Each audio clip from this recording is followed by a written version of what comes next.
मैं ये मेरी बिलीव्ड होती है तो what should I say about her, whatever it is.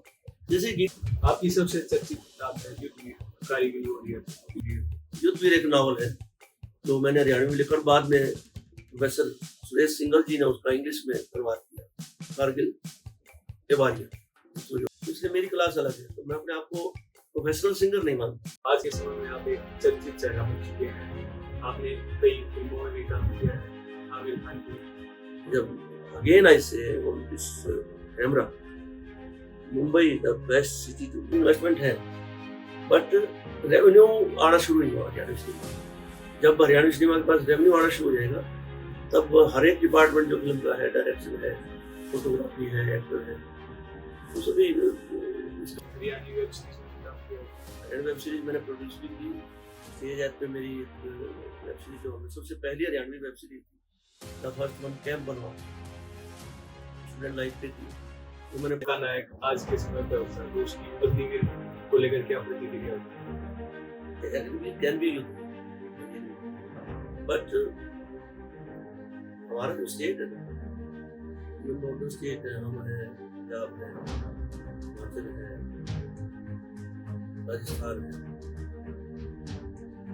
हमारे यहाँ सैनिक परंपरा बहुत सुंदर है।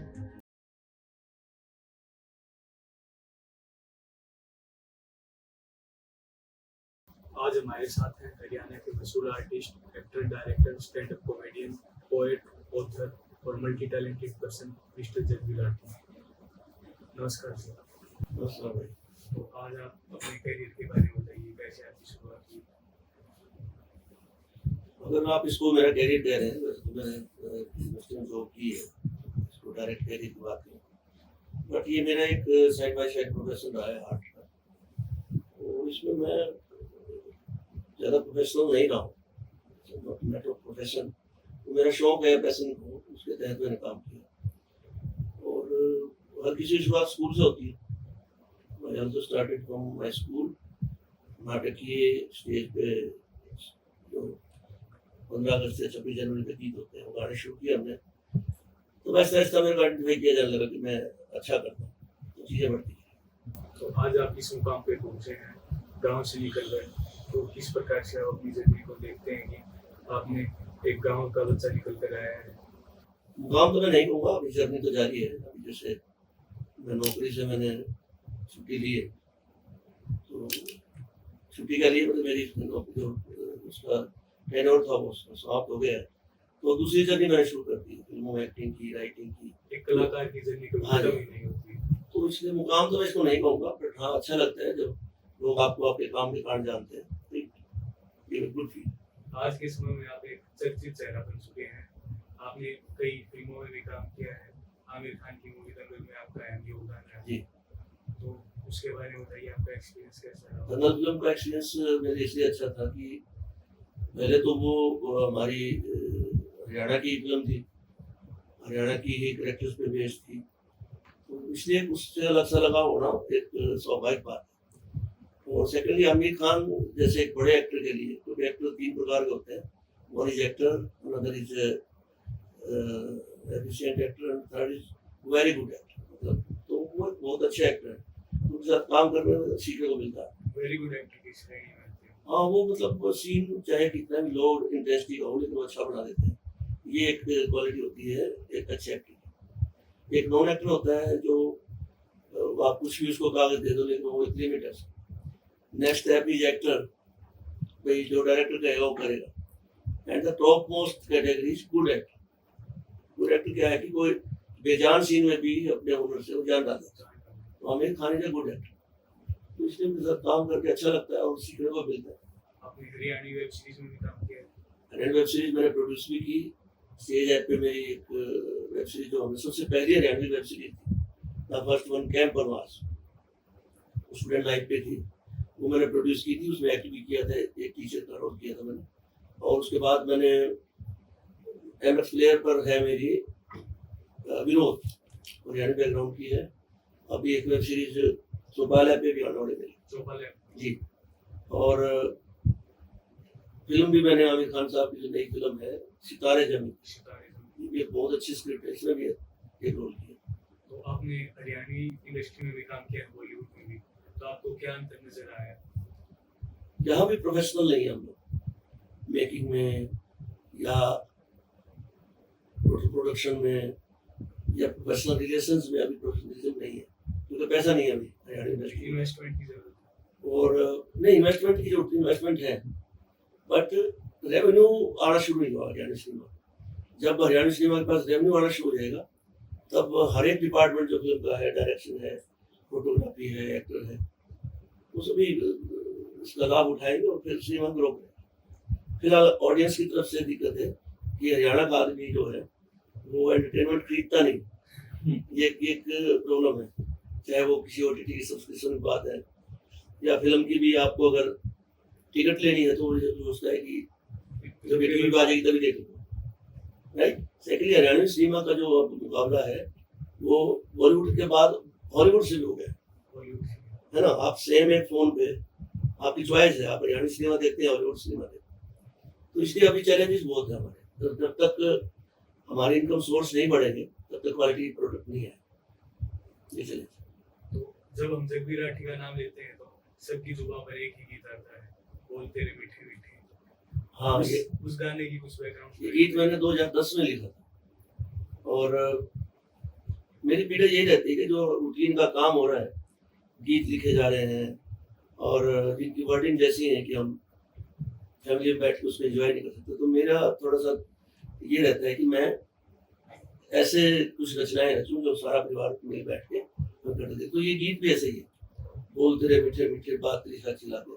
बेसिक कंसेप्ट इज दैट कि टू होम यू लव, जिससे भी आप प्यार करते हैं उसके प्रति रिगार्ड होना चाहिए, आपको रिस्पेक्ट होनी चाहिए, तभी जाके आप अच्छा गीत लिख सकते हैं। When you are saying some words about your beloved और उसके प्रति मान सम्मान नहीं है, तो फिर वही आएगा, काली बहू पीड़ी बहू लू की पट्टी राम जाती बटा बेटी, जैसे गीत बनते हैं। बट मेरी जो ऑडियंस है उसकी क्लास ये नहीं है, वो अच्छे गीत सुनते हैं, और मैंने लगभग 50 से ऊपर गीत बनाए। वो सोशल इश्यूज पे भी हैं, हमारे बचपन पे भी हैं, हमारे रिलेशनशिप पे भी हैं, तो इसलिए मेरी क्लास अलग है। तो मैं अपने आप को प्रोफेशनल सिंगर नहीं मानता, रिफॉर्मर सिंगर। दिल में आई बात को गीत में उतारते हैं। Yes yes. इस गीत के पीछे की प्रेरणा कौन थी? ऐसा कुछ नहीं है, ऐसा नहीं है कि हर कोई जो गीत लिखता है उसको कहीं ना कहीं फीलिंग्स तो आपने कागज पर उतारी। नहीं, पता है काम करते करते करते करते आप हर रूप में जीना शुरू कर देते हैं। अगर आप किसी को देखते हैं तो आपकी इमेजिनेशन ये होती है कि अगर मैं ये मेरी बिलीव्ड होती तो what should I say about her, ठीक है। ये नेचर भी हो सकती है, ये मेरी सोसाइटी भी हो सकती है, इवन मैं तो कई बार मंच पे कहते हैं ये मेरी यूनिवर्सिटी भी हो सकती है जिसमें मैंने काम, ये बात। तो इसलिए प्रेरणा तो आपको कहीं से मिल सकती है, बट उस प्रेरणा के प्रति आपके मन में सम्मान होना चाहिए, तभी ऐसा गीत बनता है। तो आप बता रहे यूनिवर्सिटी में भी आपने काम किया है? हाँ, मैंने 34 इयर्स मैंने यूथ वेलफेयर डिपार्टमेंट में सेवा की एमडी यूनिवर्सिटी जी, और बतौर डायरेक्टर में वहाँ से रिटायर हुआ। आपका काम करने का एक्सपीरियंस कैसा रहा? मेरा अच्छा इसलिए रहा कि एक तो नेचर ऑफ जॉब थी, मेरे इस जो मेरा टैलेंट को या मेरा इंटरेस्ट को इससे मिलती जुलती, तो वो हुआ क्या कि नौकरी का पता ही लगा कि मैं नौकरी कर रहा हूँ। और दूसरा, मेरे पास लाखों स्टूडेंट्स का एक रॉ मटेरियल था जिनको मैं अपनी बात कह सकता था, या जो मेरी बात पे मुझे डिसीजन दे सकते थे। तो it was a boom for me. मैं तो ये मानता हूँ कि हर किसी को ऐसा काम मिले जो उसके मनपसंद काम हो, और उसकी जो टैलेंट है उसकी एवरी डे अप्रेजल मिले, तो it is very very lucky for me, मैं ये कह सकता हूँ। नाटक तो मैंने किया हरियाणवी में, फुल लेंथ पे किया नाटक। हमने सबसे पहले किया इस देश में बचा लो है, दूसरा हमने किया दो वर्दियाँ, तीसरा हमने किया दुखी राम का ढाबा, और चौथा मेरा एक नावल है युद्धवीर, उसमें मैंने सोलो एक्ट किया। तो नाटकों का मेरा एक्सपीरियंस, जब हरियाणवी में अगर आप सोलफुल बात करते हैं तो उसको बहुत पसंद करते हैं। कुछ लोग हरियाणवी में कहते हैं लटमार बोलिए, ऐसा नहीं। Haryanvi is the most sensitive dialect of this universe. इसमें जो जो वर्ड्स हैं, जो जो एक्सप्रेशंस हैं, हरियाणवी में बहुत बहुत सेंसिटिविटी बहुत है। तो मैंने नाटकों के जरिए उससे किया, इसमें लोग हंसे भी खूब, और लास्ट में जहाँ इमोशनल सीन आए तो लोगों की आंखें भी नम। तो that is a victory of Haryanvi talent, Haryanvi बोली की जीत थी। जो लोग हरियाणवी बोली को वैसे ही एक लठमार या एक खड़ी बोली, हाँ खड़ी बोली मानते थे, नहीं ऐसा नहीं। ये एक नाटक के माध्यम से आपने हरियाणवी बिल्कुल। बोली को पूरे भारत में पॉपुलर किया है। आपने किताब भी लिखी है। मैंने किताबें कई लिखी, मेरी कविताओं की किताब है, चुपचाप चिड़ी का बाप, विदाई का गीत और माटी का चूल्हा। उसके बाद मैंने युद्ध वीर उपन्यास लिखा। तो जो बुक्स है मैंने एडिट की है, बाजे भगत की और पंडित जगन्नाथ जो बहुत बड़े राइटर हुए, उनकी जो क्रिएशन थी उनको मैंने एडिट किया। तो ये 7-8 किताब मेरे हिस्से में। आपकी सबसे चर्चित किताब है युद्ध वीर कारगिल वॉरियर। युद्ध वीर एक नावल है जो मैंने हरियाणवी में लिखा और बाद में प्रोफेसर सुरेश सिंघल जी ने उसका इंग्लिश में अनुवाद किया, Kargil warrior, story of warrior. ये एक अपने हरियाणा के एक परिवार की कहानी है, क्योंकि हरियाणा के बच्चे फौज में जाते हैं। और ये नावल मैं इसलिए इसको मेरी तरफ से टीचर्स गिफ्ट मानता हूँ हरियाणा, क्योंकि इसमें जब आप इसको पढ़ते हैं तो पूरा का पूरा हरियाणवी लाइफ इससे गुजरती है। हम घरों में कैसे बिहेव करते हैं, बाप के साथ बेटे का क्या रिलेशन है, हस्बैंड वाइफ कैसे होने चाहिए, या बहन भाई का क्या समाज में किस तरह बिल्कुल। से फौजी का तो ये हरियाणवी पे मैंने कह के, और ये उपन्यास जो है इसमें पूरी की पूरी हरियाणवी लाइफ, और एक जो बेसिक प्रॉब्लम थी कारगिल के समय जो मेरे सामने आई। मैं बेसिकली जींद का रहने वाला हूँ, और वहाँ एक हमारे राइफल में थे आशीष कुमार गिवाड़ा गांव के, वो शहीद हो गए। उनकी वाइफ, जब वो शहीद हुए तो उनका बेटा भी था छोटा सा, बट आफ्टर सम टाइम उसकी वाइफ थी जो शहीद की, और वो अपने बेटे को लेकर चली गई। तो माँ बाप को बड़ी तकलीफ हुई थी। तो युद्ध वीर में मैंने उसी जो कंटेंट है, स्टोरी कंटेंट को उसमें एमेंड किया है कि एक शहीद की पत्नी होना एक बहुत बड़े मान की बात है। शादियां तो लोग करते हैं, शादियां करके मर जाते चले जाते हैं, but to be a widow of a martyr it's a great matter of respect. Yes ये उस उपन्यास में। तो वो पूरी तरह तो फिक्शनल नहीं है, आपने उनकी प्रेरणा ली थी। बस वो सिर्फ इंस्पिरेशन है, बाकी टोटल कैरेक्टर्स भी, घटनाएं भी, लेकिन वो लगते हैं ऐसे हैं जैसे सही में। तो आप किताबें भी लिखते हैं, आप स्टैंड अप कॉमेडी भी करते हैं। हाँ, मैं इसमें गया था ग्रेट टीन लाफ्टर चैलेंज 3 में। हालांकि ये काम हम स्कूल टाइम से ही करते आ रहे हैं, मंच पे लोगों को हंसाने का। अब आगे इसको हम स्टैंड अप कॉमेडी करने लगे हैं और लाफ्टर शो होने लगे हैं। ये काम हम बहुत पहले से करते आ रहे थे। हांसी में हमारे प्रोफेशनल शो हुआ करते हैं। हांसी में एक रामलीला की स्टेज थी, वहाँ हमारे एक दोस्त थे भगवान कौशिक, वहाँ मिक्स हो गए। उसमें स्टैंड अप कॉमेडियन का जिम्मा हमारा होता था, हम लोगों को हंसाते थे, उसमें डांस होता था, सब होता था। तो आपने स्टैंड अप कॉमेडी में आपने शोज हरियाणा में किए? मैंने लाफ्टर चैलेंज में गया, मैंने बताया, लेकिन मेरी दिक्कत क्या रहती है कि मैं वल्गर स्क्रिप्ट ठीक नहीं करता, क्योंकि मेरी ना एक क्रेडिबिलिटी है स्टूडेंट्स के सामने, टीचर्स के सामने।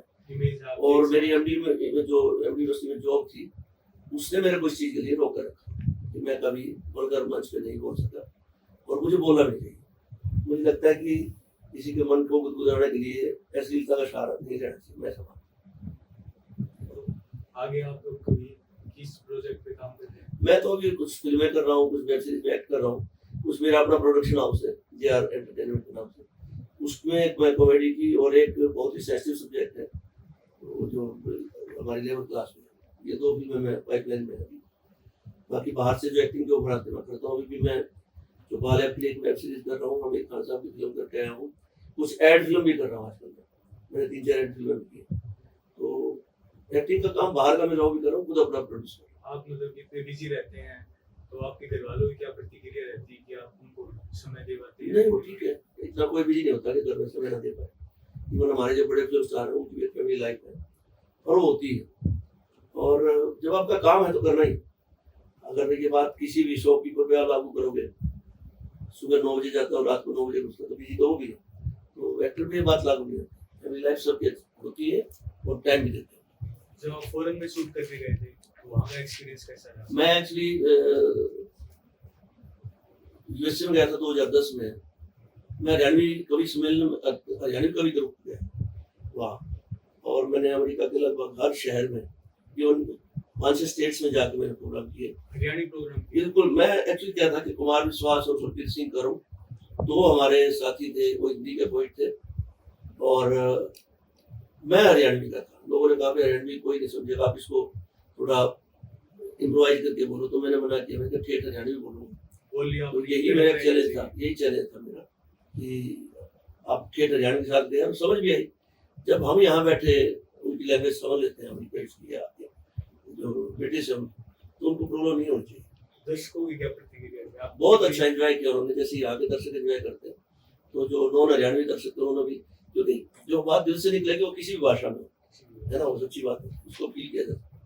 तो उसके बाद मैं यूके भी गया, वहाँ भी इंडियन गवर्नमेंट की तरफ से, इंडियन गवर्नमेंट ने मुझे वाइट पासपोर्ट में भेजा। वहाँ भी कॉमेडी के लिए गए थे आप? ये हमारी जो कॉमेडी प्लस वही थी। और ओमान में भी मैंने शो किए हैं, थाईलैंड में भी, 2 बार मैं पाकिस्तान भी गया गवर्नमेंट डेलीगेशन में। तो ये कुछ विदेश यात्रा है मेरे से। तो आपने स्टैंड अप कॉमेडी के बाद आपने स्टैंड अप कॉमेडी में आप आगे काम कर रहे नहीं, मैं एक्चुअली क्या किया, मैं बेसिकली कॉमेडियन कहलाना नहीं चाहता। हैं? मैं थोड़ा सा सेंसिटिव था, मैं एक रचनाकार कहलाना ज़्यादा पसंद करता हूँ, क्योंकि मुझे ना बतौर लेखक ज़्यादा एक पहचान मिली है। अभी भी हमारा एक राष्ट्रीय अखबार है, उसके शनिवार को मेरा एक कॉलम पिछले 1 साल से छप रहा है, दाकड़बाद के नाम से। उसमें मैं हरियाणवी और हिंदी का मिक्स करके आर्टिकल लिखा। तो मैं कॉमेडी की तरफ इसलिए नहीं जाना चाहता कि हास्य और उपहास जो है ना, इन दोनों में फर्क है। आप खुद अपने ऊपर हंसो तो अच्छा है, लेकिन किसी दूसरे पर हंसते तो उसको तकलीफ होती है। सेकेंडली जो जब नाट्य शास्त्र लिखा था ना, तो उसमें नायक नायिका खलनायक और जो उसमें विदूषक की जो भूमिका होती थी वो ज्यादा अच्छी नहीं मानी जाती। हालांकि वो जरूरी पार्ट है, बट नायक नायिका खलनायक या अन्य पात्रों के सामने विदूषक की भूमिका थोड़ी छोटी होती है। That's why I condemn myself to do comedy regularly and especially comedy with vulgar language. मैंने ऐसा किया। आज के टाइम पे पेपरलेस ना चल रहा है, तो लेखक जगबीर राठी किस प्रकार से देखते हैं कि किताबों की भूमिका कम हो रही है या ज्यादा हो रही है? इसमें लेखक जगबीर राठी कुछ कर नहीं सकता, मुझे तो लिखना है। मेरा जो मीडियम है, आप डिजिटल मीडियम से पढ़ लें या मुझे किताबें पढ़, लेकिन किताबें आपकी बहुत अच्छी साथी होती है। आप अभी भी किताबें लिख रहे हैं? कोशिश कर रहा हूँ, बट अब क्योंकि हमने खुद को डिजिटल की तरफ, अब मैं लिखना भी होता था तो फोन पे टाइप करता हूँ, तो ये चीज़ों ने थोड़ा नुकसान किया, क्रिएटिविटी में नुकसान किया। आपके परिवार में भी कोई पहले आर्टिस्ट है क्या? आप पहले ही हो अपने परिवार में? नहीं, ऐसा सच मतलब इस मंच में काम करने वाला कोई आर्टिस्ट मेरे परिवार में नहीं है, क्योंकि मैं एक किसान परिवार से हूँ और वहाँ ये जो गाना बजाना नाचना कूदना इसको ज़्यादा अच्छा मानते नहीं, वो कहते हैं मेरा 80वां काम है ये। लेकिन जब आपके अंदर की संरचनाएं हैं वो आपको मजबूर करती हैं। तो मेरे परिवार में हाँ, मेरी मदर जरूर जो अच्छे लोकगीत गाती हैं, सुरीला गाती हैं, और मेरी माँ जो है वो पढ़ सकती है अखबार, लेकिन लिख नहीं सकती। ये बड़ा अलग से टैलेंट है। एक साधारण किसान परिवार से हाँ। आप इतने बड़े आर्टिस्ट बने हो, तो आपकी लेगेसी किस प्रकार से आप देखते हो? लेगेसी तो ये है कि जैसे अभी परिवार जिस माहौल में रहते हैं, तो लेकिन मैं फिर भी कहता हूँ जो आपकी बर्ड्स होती है ना, वो लेगेसी की मोहताज नहीं होती, क्योंकि मैंने मेरे परिवार में नहीं थे, तो कहीं ना कहीं से जब आपके अंदर क्रिएटिविटी है, जब आपको बेचैन करती तो जैसे मेरा बेटा है जिनमें, उसको मैंने कोशिश किया कि आप मंच पे काम करो, नहीं किया उसने, बट वो डाइवर्ट हुआ डिजिटल पेंटिंग की तरफ से। डिजिटल पेंटिंग की तरफ जाते जाते अब उसने सरप्राइजिंगली एक लाइट नॉवल लिखा है, जो मांगा सब्जेक्ट पे आजकल नई पीढ़ी बड़ा पसंद करती है उसको, बट हाँ, लेकिन उन्होंने खुद कैरेक्टर क्रिएट करके, and this is that book, मैं आपको दिखाऊं, this is synapse order.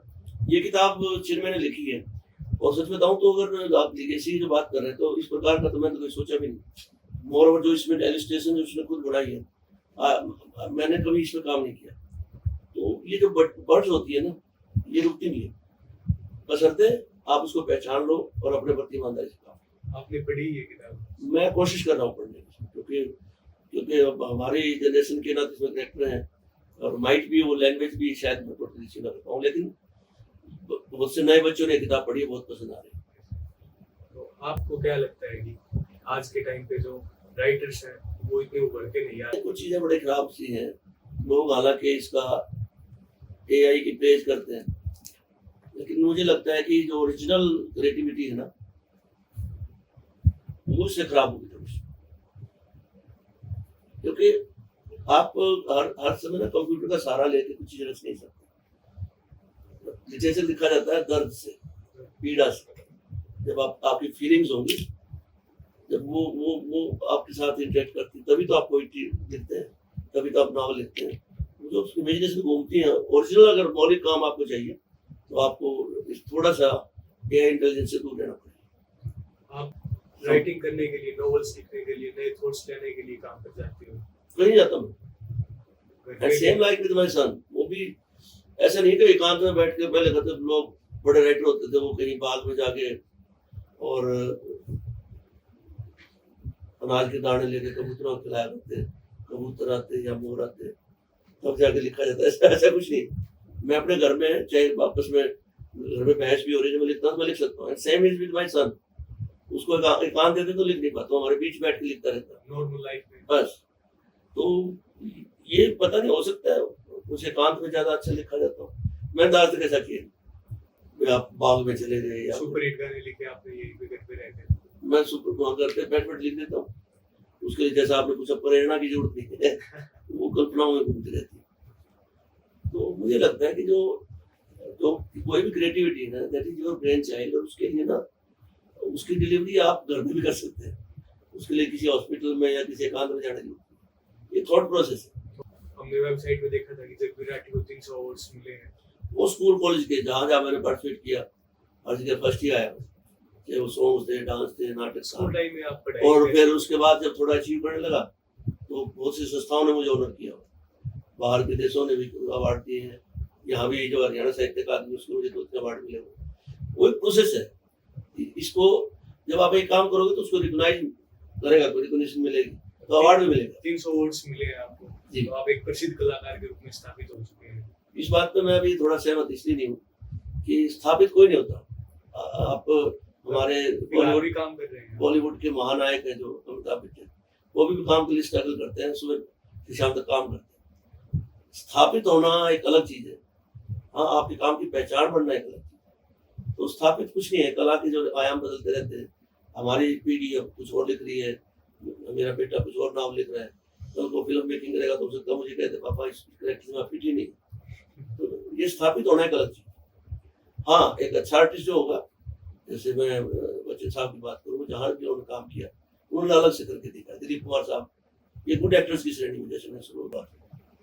Haryani cinema में आप अगर कुछ बदलाव करना चाहते हैं तो क्या बदलाव करना चाहते हैं? हरियाणी सिनेमा में अगर हम बदलाव लाना चाहते हैं तो सबसे पहले हमें अच्छे स्क्रिप्ट पे काम करना। हम बड़ा कैजुअल है, हमने कभी दर्द लिखा ही नहीं।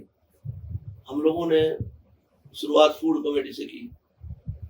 हमारी हरियाणवी सिनेमा चंद्रावल के टाइम बड़ा, एक चंद्रावल फिल्म इतनी हिट हुई, उसने सारे रिकॉर्ड तोड़े। वो उसका एक कारण था कि अपनी बोली में पहली फिल्म लोगों ने देखी, तो लोग घर से उठ के अपने, हमारे हरियाणा में एक बात कहते हैं कि साल में जमींदार जो है वो मनोरंजन के लिए 2 ही टाइम निकलता है, एक सर्कस देखने और एक सिनेमा देखने, साल में 2 बार। लेकिन चंद्रावल जब फिल्म आई तो हरियाणवी में एक चमत्कार सा था कि अपनी बोली में भी हम ऐसा कर सकते हैं, तो लोग उस पर टूट के पड़े। लेकिन उस चीज को हरियाणवी क्रिएटिविटी ने समझा नहीं। लोगों को लगा ये एक प्रॉपर्टी डीलिंग टाइप का धंधा है, कुछ भी बनाओ और पैसे कमाओ, जिसे हम फ्लॉप हो गए। आज भी हरियाणवी सिनेमा अच्छी स्क्रिप्ट के लिए तरस रहा है, नए बच्चे अच्छा काम कर रहे हैं, आहिस्ता आहिस्ता कभी ना कभी इस दौड़ में कोई अच्छी चीज मूवीज आ रही है, बढ़ेगी। टीवी सीरियल्स में भी आपने काम किया है? हमने काम किया टीवी सीरियल में भी बतौर एक्टर, उस हरियाणवी कैरेक्टर भी किए हैं। वो बतौर एक्टर मेरी एक अलग जर्नी है, वो उसमें अपने आप को विस्थापित मानता नहीं।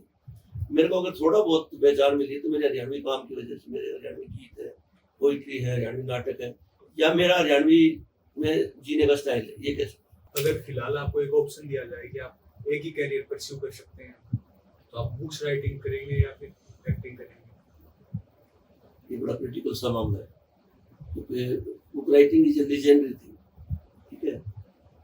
तो अगर जो किताब मैं ही लिख सकता तो मुझे वो किताब लिखनी चाहिए। एक्टिंग तो मेरी जगह कोई थोड़ा सा और अच्छा कर लेगा, बुरा कर लेगा, but I should prefer writing. मुझे किताब लिखनी चाहिए, क्योंकि जब आप किताब लिखते हैं तो वो अगली पीढ़ियों तक जाती है, धरोहर बन जाती है। तो उससे किसी प्रदेश का एक कल्चरल रिचनेस डिसाइड होती है कि यहाँ किस प्रकार के लोग रहते हैं या किस प्रकार के राइटर्स ने यहाँ काम किया। मैं यूके में गया तो वहाँ विलियम शेक्सपियर के घर के आगे खड़ा हुआ तो आपके रोंगटे खड़े हो जाते हैं सिर्फ उसके घर को देख के। तो दिस इज रियल आस्क जब आप दिखते हैं, क्योंकि जन्म देना किसी चीज को वो बहुत बड़ी बात है। when you conceive with a thought, आप किसी विचार को अपने अंदर जन्म देते हैं, तो just great, मैं समझता आज आप जब अपने गांव में जाते हैं जिम में, तो लोगों किस प्रकार से आपकी प्रतिक्रिया देते हैं? जानते हैं सब, बतौर आर्टिस्ट जानते हैं, मेरे लेख पढ़ते हैं, उनके फोन भी आते हैं मेरे पास। और एक लेख में मैं जब अपने जीन का अपने गाँव का जिक्र करता हूँ तो अच्छा लगता है मेरे को कि आप किसी जगह से उठ के उस जगह क्या सेट है, गांव के माहौल से चल रहे हैं, अच्छा लगता है। तो अब स्पोर्ट्स वगैरह भी खेलते हैं आप कुछ? नहीं, मैं बड़ा लेथार्जिक सा हूँ, अब तो मतलब ही नहीं। तो मैं जींद में था जब क्रिकेट खेला करता, तो मैंने स्टेट लेवल की कुछ थोड़ी बहुत जो टीम थी उनमें एक मेंबर होता था मैं। आपकी एजुकेशन के बारे में बताइए। मैं जींद से मैंने एमए इंग्लिश किया, उसके बाद मैं एलआईसी में डेवलपमेंट ऑफिसर बन गया था। नौकरी लग गई है? हाँ, तो वो फिल्म देखी ना आपने, 3 idiots. I am the first idiot to leave my job. पर मुझे लगा कि ये मेरा काम नहीं है, I am not insurance person. और मैं वो नौकरी 87 की बात है शायद, एज गवर्नमेंट में उस नौकरी को छोड़ के मैंने दोबारा पढ़ना शुरू कर दिया। मैंने फिर यहाँ जर्नलिज्म में एडमिशन लिया, बैचलर ऑफ जर्नलिज्म किया, उसके बाद मैंने मास्टर ऑफ मास कम्युनिकेशन किया, पीएचडी की डिग्री की मास कम्युनिकेशन। तो जींद में मेरी पढ़ाई हुई, उसके बाद कुरुक्षेत्र यूनिवर्सिटी, फिर एमडी यूनिवर्सिटी और फिर जीजे यूनिवर्सिटी, ये मेरी 3 यूनिवर्सिटी। युद्धवीर नोवेल का नायक आज के समय पर होता है, तो उसकी अग्निवीर को लेकर क्या प्रतिक्रिया होती है? हाँ, ये सवाल तो बड़ा अच्छा है। अग्निवीर कैन बी युद्धवीर, मैं ये नहीं मानता, बट हमारा जो स्टेट है ना, ये नॉर्दर्न स्टेट है, हम हैं, पंजाब है, हिमाचल है, राजस्थान है, तो हमारे यहाँ सैनिक परंपरा बहुत समृद्ध है। हाँ, राइट, खासतौर से मैं जहाँ हम बैठे हुए हैं इस जिले में, तो बहुत ज़्यादा सैनिक वर्ल्ड वॉर के टाइम से यहाँ सैनिक INA में सबसे ज़्यादा पहुँची है। अग्निवीर का जो मैटर है, अब हमारी दिक्कत क्या है कि हम फॉलो करते हैं उन कंट्रीज को जहाँ का नागरिक एक नेशनलिज्म के साथ अपनी लाइफ जीता, वो फौज में काम करना अपना राष्ट्रीय कर्तव्य समझता है। बट यहाँ अग्निवीर को उसकी बेरोजगारी के एवज में आप वर्दी दे रहे हैं। डोंट से दिस, आप कर दो जरूरी सबके लिए, मैं भी फौज में जाऊँ, आप भी फौज में जाओ, जैसे कोरिया में कर रखा है। हर ये फॉलो उसी को कर रहे हैं। ये मॉड्यूल जो है ना, वो कहते हैं ऐसा ही चलता है, बाहर देशों में ऐसा ही हो रहा है। बट हमारी जो जरूरतें क्या है, आज हमारे ना चारों तरफ आप देख लो, अब तो बांग्लादेश में भी हमारे विरोधी सरकार बन गई। आपकी जरूरत क्या है? मैं कई बार ये फिल्में देखता हूँ, अभी मैंने एक फिल्म देखी थी, उसमें कारगिल का एक डॉक्यूमेंट्री थी एयरफोर्स की, भाई वहाँ हमारी एयरफोर्स ने कितना काम किया या हमारे आर्मी ने कैसा काम किया। जब आप किसी बच्चे को 4 साल के लिए एंगेज कर लेते हैं, तो पहले साल भर्ती होते वो 4 साल का लास्ट डे गिनना शुरू कर देते हैं, राइट। उसके जो ट्रेनिंग इमोशंस है, जो एक कंसर्न्स है, उसके बॉन्डिंग्स है आर्मी के साथ, वो इतनी मजबूत नहीं हो पाती। मैं ट्रेनिंग की बात नहीं करता, हो सकता है कोई हाईली ट्रेंड कमांडो भी पहली गोली से मर जाए, इट इज नॉट क्वेश्चन। मेरा मानना ये है कि लड़ने का कॉन्फिडेंस, अनुभव, हर एक आपका वेपन है, उससे आपकी बिलोंगिंगनेस कैसी, लगाव कैसा, एक फौजी पिछले 10 साल से अपने आर्म्स के साथ है, उसको यह पता है कि मेरी आर्म्स यहाँ रखूंगा तो कितना टर्न करेगी, राइट। तो ट्रेनिंग के ये फैक्टर जो है, मैं ये नहीं कहता कि अग्निवीर ट्रेंड होते हैं ऑनर नहीं सकते, बट एक जो कैरेज है, एक सूझबूझ, जो युद्ध कौशल जिसको बोलते हैं, वो 4 साल में क्रिएट नहीं है। युद्ध कौशल जो है, लड़ने की स्किल, उस समय आपका जज्बा, और हरियाणा में बोलो तो उछाण होना, how can I tackle the things, तो ये चीज़ें समय के साथ आती है। और कंपनी में आपकी बॉन्डिंग है, आपने कंपनी में 2 तरह के सेक्टर्स क्रिएट कर दिए हैं, एक परमानेंट फौजी है, अग्निवीर है, तो लड़ाई ऐसे लड़ी जाती, इससे भेदभाव होगी। और हरियाणा में बोलते हैं ना, इकट्ठे बोल के ले लो, तो उसमें एक लाइन आएगी। तो युद्धवीर, अग्निवीर आर युद्धवीर, मैं उनको ये नहीं कहता कि हमारे देशभक्त सैनिक नहीं, बट उनको सुसज्जित नहीं किया गया युद्ध कौशल से, तो अगर आपके हाथ में होता तो आप डेंस ट्रेनिंग से नहीं। आप अग्निवीर की नीति को वापस ले लेते हैं, अगर आपके ये भी ले लेंगे, एक दो जगह इनको जरूरत महसूस होगी ले लेंगे। हमारी फौज उस स्टाइल में काम नहीं करती। हमारी फौज जो है वो अग्निवीर या इस प्रकार के 4 साल के अनुबंधित सेना नहीं है हमारी। हमारी सेना है करेजियस। आप जितनी भी रेजिमेंट्स हैं उनमें जाके देखो, इधर सिख, जाट, राजपूताना राइफल्स, उन सारी के सारी बटालियंस की उनकी कंपनी की हिस्ट्री है पूरी। पूरा उनका पूरा एक इतिहास है। हमने यहाँ इसको फोड़ा, इसको मारा, ठीक है। तो ये गौरव जिसके पास होगा ना जिस फौजी के साथ, उस गौरव के साथ लड़ना जानता है।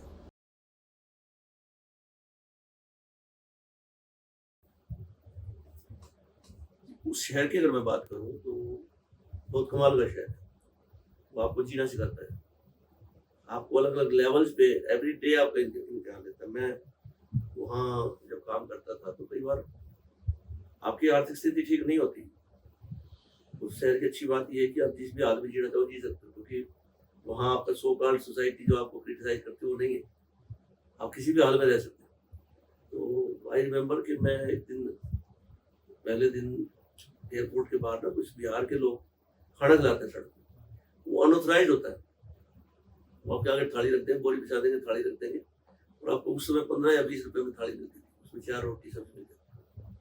तो अगर पुलिस आ जाए तो आपको उठ के भागना पड़ता है।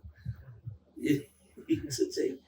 तो मुझे याद है मैं खाना खा रहा था, तो वहाँ मैंने बैठ के खाना खाया। पुलिस आई तो जो ऑर्गेनाइज जो चलाते हैं उस खाने को, वो आपकी थाली उठा के भाग जाते हैं। आपको रोटी लेकर पीछे पीछे भागना पड़ता है सब्जी लगाने के लिए। तो लेकिन नेक्स्ट डे ही ना फिल्म मेकर्स कंबाइन की पार्टी की, लीला कैंपेन्स की, बिल्कुल साथ में लगता है 5 स्टार होटल, और जहाँ एक्सेस पंप एंड शो, बड़े बड़े फिल्म स्टार आए हुए हैं, बड़े बड़े शैंपेन खुल रही है, स्कोच पिए जा रहे हैं, celebrity Amitabh Bachchan, Anil Kapoor, Govinda, Juhi Chawla, so and so, मतलब सारा का सारा इंडस्ट्री। तो वो शहर आपको ये सिखाता है कि आपको जिस भी हाल में आपको खुश रहना। Don't be depressed on the first day incident कि मैं सड़क पे बैठा खा रहा हूँ। Don't be flattered about that कि मैं उस होटल में मैंने फिल्म स्टार के साथ खाना खाया। ये इस लेवल में मुंबई रखता है। तो वहाँ का एक्सपीरियंस मेरा बड़ा प्यारा है और बहुत अच्छा शहर है। अब हालांकि कुछ अच्छे जगहों की बिल्डिंगें खड़ी हो गई, अब भी मैं शूटिंग में गया था, बट आई विश के मुंबई शहर ऐसे ही जीवंत रहे।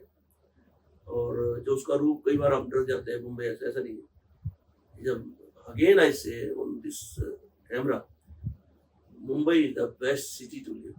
अगर आपके हौसला है आपके अंदर तो वो बहुत बढ़िया शहर है। हरियाणा के कलाकार भी मुंबई में काम कर रहे हैं क्या? बिल्कुल कर रहे हैं। रणदीप हुड्डा, जयदीप अलावत, मल्लिका शेरावत, मोहित अलावत और सागर सैनी, बहुत से लोग काम कर रहे हैं और अच्छा नाम कर रहे हैं।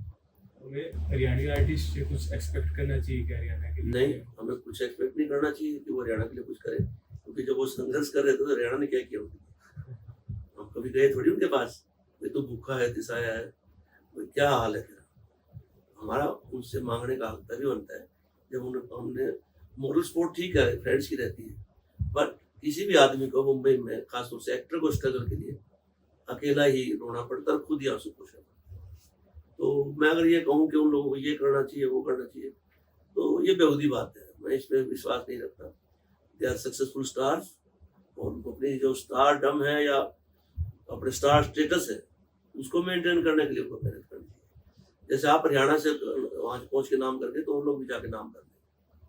आज के कोई युवा अगर इस लाइन में आना चाहता है तो आप क्या सलाह देना चाहेंगे? खुद के प्रति ईमानदारी, आपका पैशन और आपका ब्योंत। हरियाणा में खुद आपका ब्योंत, ये आपको जो मैं एक्टर बनूंगा, आपको एक्टिंग आती है या आपकी अपीयरेंस ऐसी है कि आप नहीं फिट होते किसी भी, तो आप गलतफहमी जिसके भी दिमाग में घुसी ना, वो जीवन में मुंबई क्या किसी भी फील्ड में जो गलतफहमी है वो मार देती है। जब तक आपको देखो, आपके घर में शीशा होता है, अगर आप उसके सामने खड़े होकर अपने हुनर को पहचानने की शक्ति रखते हैं, आप किसी फील्ड में चले जाओ। When you say yes I can do, बस। और अगर क्वेश्चन आ गया कैन आई डू, फिर आप कामयाब हो। Just say I can do because I am having this potential within me। आप भ्रमित हो गया, आपके तो मेरे को हीरो बनना है। मुंबई शहर किसी की वेट नहीं करता, वहाँ अलग अलग प्रोडक्शन हाउसेज हैं। आज मैं यहाँ फिल्म बनाऊंगा तो मैं सबसे पहले मेरे उन कलाकार दोस्तों को तो याद करूंगा जो मेरे साथ दिन रात रहते हैं, जिनकी टेंडेंसीज का, जिनके पोटेंशियल का मुझे पता है, उनसे तो बात करूँगा ना। तो अगर आपको ये लगता है कि किसी की जिम्मेवारी है आपको काम देना, नो, आपको काम लेने के लिए आपके अंदर जुनून होना चाहिए, तब जाकर काम। गांव के माहौल से निकलकर आर्टिस्ट बने हो तो क्या क्या कठिनाइयां सामने आई हैं? ये मैं इसको प्रिविलेज भी मानता हूँ कि क्योंकि अपना जो जो ग्रामीण बच्चे हैं उसकी ना जो सहन शक्ति, जो टॉलरेंस उसकी बहुत ज़्यादा बढ़ जाती है, वो किसी भी हाल में सर्वाइव कर सकता है। और जो आर्टिस्ट होता है, रिसोर्सेज की कमी तो रहती है, हमें कोई लॉन्च करने वाला थोड़ी था, या मैं कोई किताब लिखी तो उसको कोई, आज तो मैंने, मेरे बेटे ने किताब लिखी तो भगवान की दया से मैंने कहा बेटा मैं पब्लिश कराता हूँ, बट मैं जिस परिवार से था तो मेरी किताब पब्लिश कराने के लिए मेरे को सोचना पड़ता था कि मैं क्या इसको करा सकता हूँ। लिखना और उस काम को दुनिया के सामने लाना दो अलग अलग चीज़ें। रिसोर्सेज की कमी, जब आपके अंदर आर्ट होती है और जब आपके अंदर फ्लो होता है, आर्टिस्टिक फ्लो होता है कि मैं, अच्छा आज मैंने गाना लिख लिया, मेरे पास अच्छे कपड़े नहीं है, या मेरे को आज शाम को खाना नहीं मिलेगा, तो कोई बात नहीं, वो गाना ही मेरे को शाम को इतनी प्रसन्नचित मुद्रा में सुला देता है। तो आर्टिस्ट के बाद रिसोर्स तो उसकी क्रिएटिविटी होती है। और सेकेंडली, जब हम जिस परिवार से आते हैं वहाँ रिसोर्सेज की ज़्यादा सी ना कोई अड़चन नहीं है। आपको 3 तरह की सब्जी मिल रही है, यू आर हैप्पी, एक मिल रही है तो हैप्पी, आपको लाल मिर्च की चटनी बन रही है, दैट इज मोर हैप्पी। तो हमारा को तो बड़ों ने सिखा दिया ना जीवन में, छोटी से छोटी चीज़ में स्वाद लेना सिखा दिया, तो इसलिए रिसोर्सेज कभी आड़े आते नहीं है। और अगर कोई लगता है, कोई कर्ज करता है किसी को हमारे लिए, तो माँ बाप ने कुछ किया नहीं या हमारे लिए सोसाइटी ने कुछ किया नहीं, तो वो डिसऑनेस्ट आदमी है। आपको जो भी उपलब्ध रिसोर्स है उसमें आपको अपना बेस्ट देना ही देना है, राइट। आपको गाइडेंस की हो बचपन में किसी ने? कोई नहीं गाइडेंस करता किसी की, आपको ऑब्जर्वेशन लेनी पड़ती, कोई नहीं सिखाता किसी। आप इस बात को भूल जाओ कि आपकी उंगली पकड़ के कोई आपको प्रोफेशन दे, नो, वो आपको सिर्फ पढ़ा तो सकता है, इस प्रोफेशन में आपको इस गुण का ये मिलेगा, बट आपको जाना अकेले ही। हमारे कितने एक्टर हैं या एनएससी से पास आउट, तो वहां तो एनएसडी ने उनको एक्टिंग के गुण सिखा दिए, है ना, काम तो उनको करना है, यही बात है। तो प्रेरणा या गाइडेंस एक लेवल तक मिलती है सबको। मेरा अगर मैं कहूँ मेरे को गाइडेंस कहाँ से मिली, अच्छा लिखने की गाइडेंस तो मेरे जो स्टूडेंट्स कम्युनिटी से इंटरेक्शन था, टीचिंग कम्युनिटी से, तो मुझे लगा कि मेरे को गंदा नहीं लिखना चाहिए, स्टेज पे खड़ा हूँ तो गंदा चुटकुला नहीं सुनाना चाहिए। तो इसको गाइडेंस कहो या सर्वेलेंस कहो, या you can say that this community is watchman. आप आज जब पीछे मुड़ के अपनी जर्नी को देखते हैं तो कुछ ऐसी यादें हैं जो आप हमारे साथ शेयर करना चाहेंगे? देखो, मुझे तो अच्छा ही मिला है, और कई बार तकलीफें भी होती हैं, लेकिन मैं ये कहूँ कि कला जगत में प्रवेश करके मेरे को कमियाँ हुई, तो कमी तो हर चीज़ को है, कई बार मजदूर को भी तो भूखा सोना पड़ता है। तो ये रास्ता मैंने खुद चुना है, इसमें मेरी तकलीफों की जिम्मेवारी मेरी, मैं किसी को दोष नहीं दे सकता।